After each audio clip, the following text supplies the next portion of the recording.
अनंत हरि जय श्री कृष्ण। सभी भक्तजनों को मेरा प्रणाम। आज हम बात करेंगे पवित्र एकादशी, जो कि श्रावण मास के शुक्ल पक्ष को आती है। आइए इसकी कथा सुनते हैं। एक बार महाराज युधिष्ठिर ने पूछा, हे भगवान, आपने कामिका एकादशी का महात्म्य बताकर बड़ी कृपा की। अब कृपा करके ये बताइए कि श्रावण शुक्ल एकादशी का क्या नाम है, उसकी विधि क्या है और उसमें कौन से देवता का पूजन किया जाता है।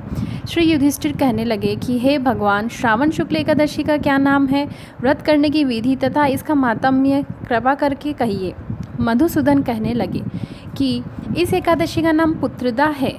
अब आप शांतिपूर्वक इसकी कथा सुनिए। इसके सुनने मात्र से ही वाजपेयी यज्ञ का फल मिलता है। द्वापर युग के आरंभ में महिष्मती नाम की एक नगरी थी, जिसमें महिजीत नाम का राजा राज्य करता था। लेकिन पुत्रहीन होने के कारण राजा को राज्य सुखदायक नहीं लगता था। उसका मानना था कि जिसके संतान न हो उसके लिए यह लोक और परलोक दोनों ही दुखदायक होते हैं। पुत्र सुख की प्राप्ति के लिए राजा ने अनेक उपाय किए, परंतु राजा को पुत्र की प्राप्ति नहीं हुई। वृद्धावस्था आती देखकर राजा ने प्रजा के प्रतिनिधियों को बुलाया और कहा, हे प्रजाजनों, मेरे खजाने में अन्याय से उपार्जन किया हुआ धन नहीं है। न मैंने कभी देवताओं तथा ब्राह्मण का धन छीना है। किसी दूसरे की धरोहर को भी मैंने नहीं ली। प्रजा को पुत्र के समान पालता रहा। मैं अपराधियों को पुत्र तथा बांधवों की तरह दंड देता रहा। कभी किसी से घृणा नहीं की। सबको समान माना है। सज्जनों की सदा पूजा करता हूँ। इस प्रकार धर्मयुक्त राज्य करते हुए भी मेरे पुत्र नहीं है, सो मैं अत्यंत दुख पा रहा हूँ। इसका कारण क्या है। राजा महिजीत की इस बात को विचारने के लिए मंत्री तथा प्रजा के प्रतिनिधि वन को गए। वहाँ बड़े बड़े ऋषि मुनियों के दर्शन किए।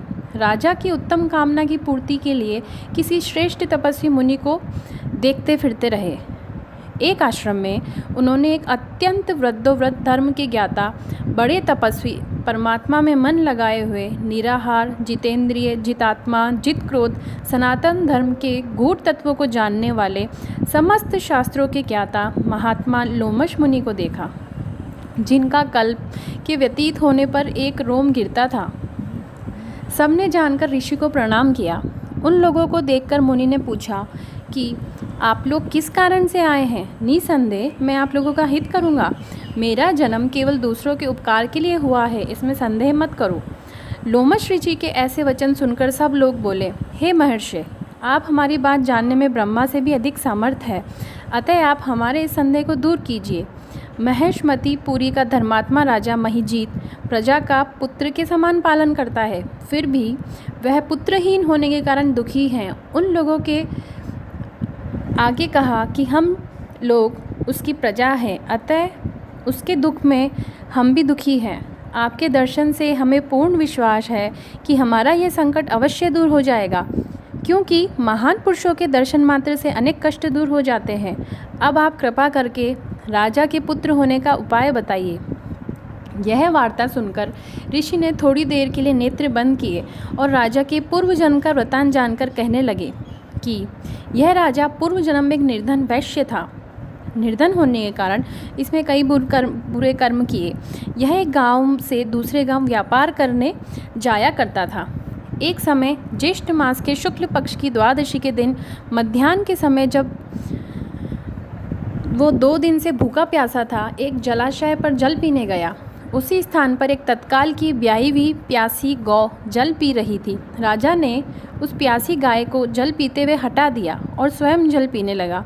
इसलिए राजा को यह दुख सहन करना पड़ा।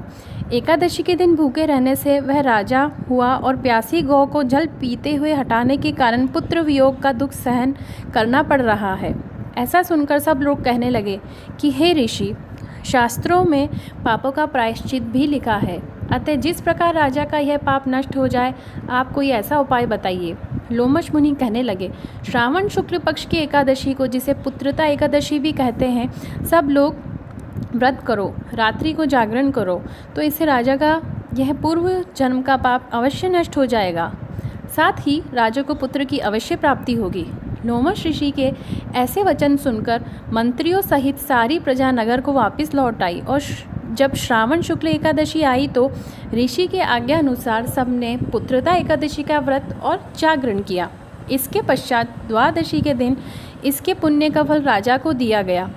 उस पुण्य के प्रभाव से रानी ने गर्भ धारण किया और प्रसव काल समाप्त होने पर उसके एक बड़ा तेजस्वी पुत्र उत्पन्न हुआ। इसलिए हे राजन, इस श्रावण शुक्ल एकादशी का नाम पुत्रदा पड़ा। अतः संतान सुख की इच्छा हासिल करने वाले इस व्रत को अवश्य करें। यह कथा को पढ़ने तथा इसके महात्म के सुनने से मनुष्य सब पापों से मुक्त हो जाता है और इस लोक में संतान सुख भोग कर परलोक में स्वर्ग को प्राप्त होता है। कथा यही समाप्त हुई। आशा करती हूँ कि आपको पवित्रा एकादशी या पुत्रदा एकादशी की कथा पसंद आई होगी। अगर आपको कथा पसंद आई तो लाइक और कमेंट ज़रूर करें। जय श्री कृष्णा।